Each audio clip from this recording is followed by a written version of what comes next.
Hegseth, la Chine a ordonné à son armée d'être capable d'envahir Taïwan d'ici 2027. Découvrez les réflexions de Pete Hegseth sur les défis de sécurité dans la région Indo-Pacifique. But a threat gathers. As we all know, strength and security underpin peace and enable prosperity. And our common sense approach to achieving security, achieving peace through strength, requires seeing things crystal clearly.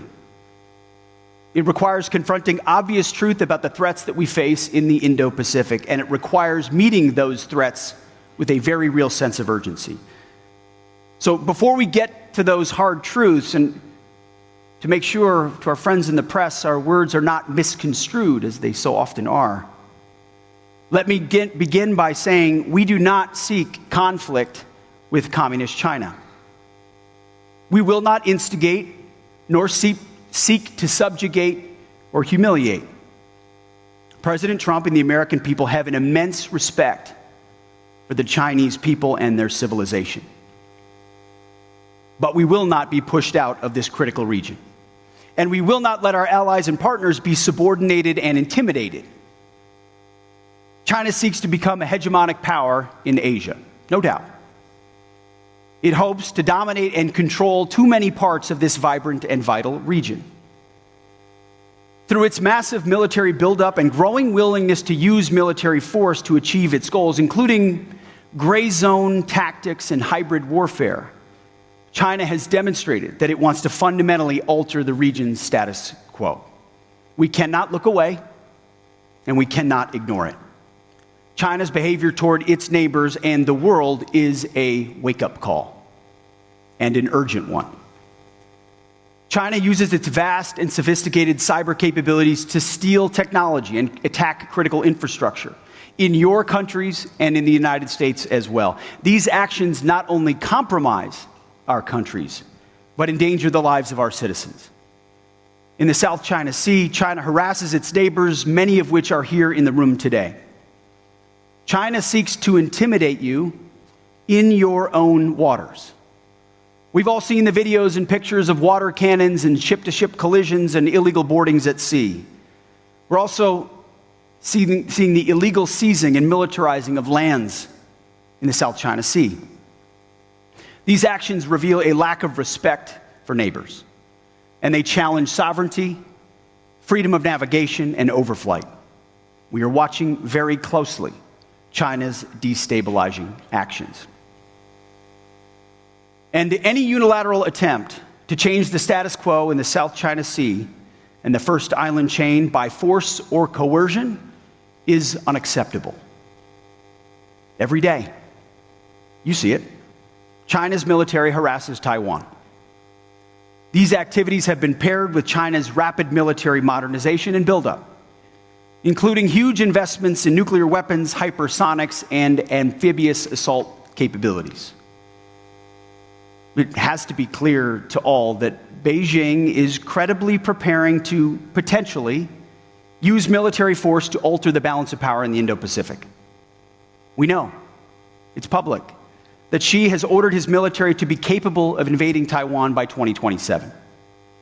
The PLA is building the military needed to do it, training for it every day, and rehearsing for the real deal. Admiral Paparo has spoken very clearly about this on multiple occasions. Again, to be clear, any attempt by Communist China to conquer Taiwan by force would result in devastating consequences for the Indo-Pacific and the world. There's no reason to sugarcoat it. The threat China poses is real, and it could be imminent. We hope not, but it certainly could be. Facing these threats, we know that many countries are tempted by the idea of seeking both economic cooperation with China and defense cooperation with the United States. Now, that is a geographic necessity for many. But beware the leverage that the CCP seeks with that entanglement. Economic dependence on China only deepens their malign influence and complicates our defense decision space during times of tension. Nobody knows what China will ultimately do, but they are preparing. And therefore, we must be ready as well. Urgency and vigilance is our only option at the Department of Defense with our allies, because the United States, especially under President Trump, does not seek war. We do not seek to dominate or strangle China, to encircle or provoke. We do not seek regime change, nor will we instigate or disrespect a proud and historic culture.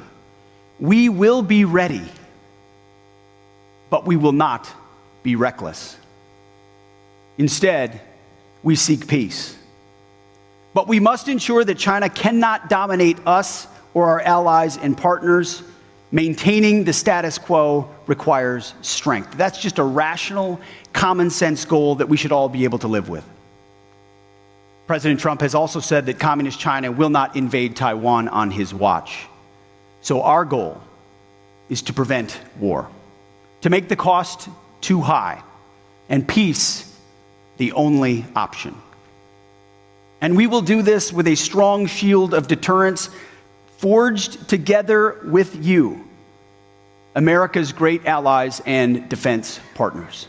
Together, we will show what it means to execute peace through strength.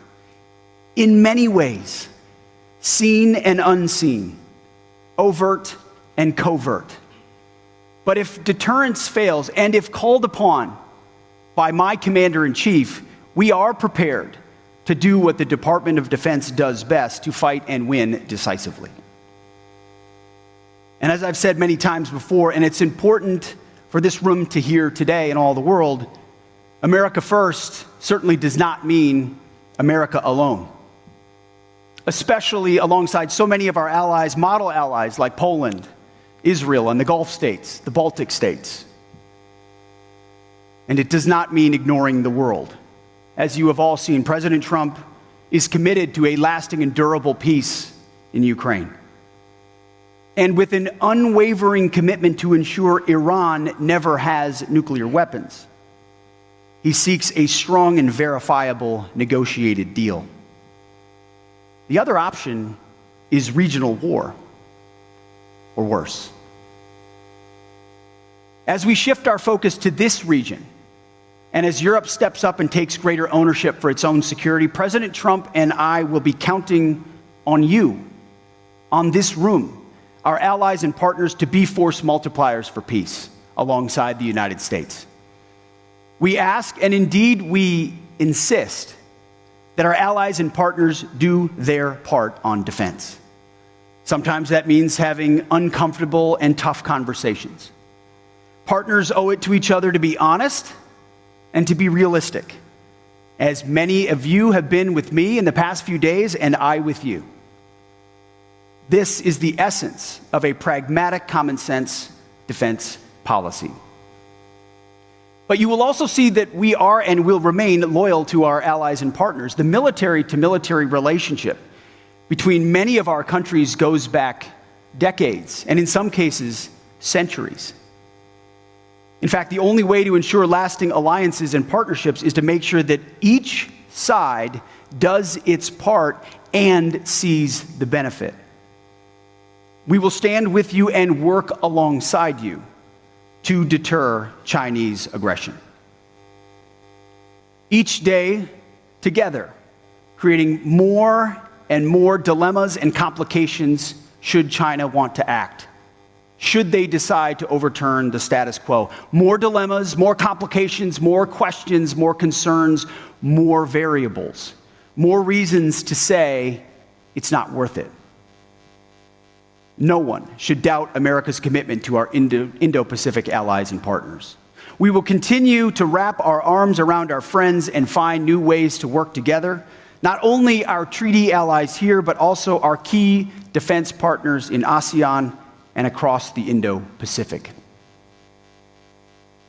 For example, look no further than to our growing defense relationship with India, where we pass new milestones by the day, from shared ventures of our defense industries to the increased operational coordination and interoperability between our two militaries. I urge all of our allies and partners to seize this moment with us. Our defense spending must reflect the dangers and threats that we face today. Because deterrence doesn't come on the cheap. Just ask the American taxpayer. Time is of the essence. We must step up and move out with urgency. And it's hard to believe a little bit, after some trips to Europe, that I'm saying this, but thanks to President Trump, Asian allies should look to countries in Europe as a newfound example. NATO members are pledging to spend 5% of their GDP on defense, even Germany. So it doesn't make sense for countries in Europe to do that while key allies in Asia spend less on defense in the face of an even more formidable threat, not to mention North Korea. Ultimately, a strong, resolute, and capable network of allies and partners is our key strategic advantage. China envies what we have together, and it sees what we can collectively bring to bear on defense.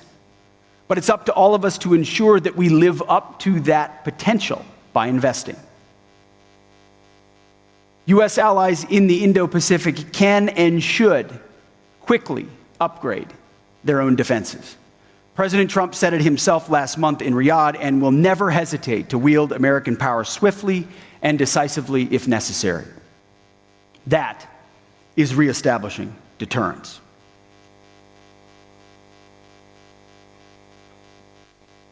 So we're doing this here in the Indo-Pacific in three distinct ways. And forgive me as I go into a little bit of detail. First, by improving our forward force posture. Second, by helping allies and partners strengthen their defense capabilities. And third, by rebuilding defense industrial bases. So first, the Defense Department is prioritizing forward-postured, combat-credible forces in the Western Pacific to deter by denial along the first and second island chains. In my first trip to the Indo-Pacific in March, I traveled to the Philippines to meet with President Marcos and Secretary of National Defense Teodoro. While there, we announced our commitment to deploy more advanced U.S. military capabilities to the Philippines. We announced the inaugural overseas deployment of Nemesis, a U.S. Marine Corps mobile anti-ship missile system to the Philippines. The 3rd Marine Littoral Regiment, one of the U.S. military's most capable and lethal formations, exercised Nemesis along with our Philippine allies. Together, we deployed the system to the Batanes Islands on the Luzon Strait between the Philippines and Taiwan. This enhanced our interoperability and improved our readiness on cutting-edge platforms, where we need them and when we need them. We also announced that the U.S. Special Operations Forces and Philippine Marines are training together on complex landing scenarios in the Batanes Islands. This demonstrates that our forces can conduct high-end operations in the most challenging of environments. I also had a chance to visit Tokyo and meet with Prime Minister Ishiba and Defense Minister Nakatani. We announced that we're upgrading U.S. Forces Japan headquarters. This is about warfighting and deterrence as well as common sense. Upgrading USFJ demonstrates the significant work of the U.S.-Japan alliance as it evolves to emerging threats. It also reflects the progress the alliance has made toward improving interoperability and strengthening Japan's capabilities. And this summer, the U.S. Army has plans to conduct its first ever live fire test of its mid-range capability system in Australia. This will be the first time that system is fired west of the international date line, the first time it's been tested on foreign soil. Deployments like this represent a commitment to the region, and there are many more planned.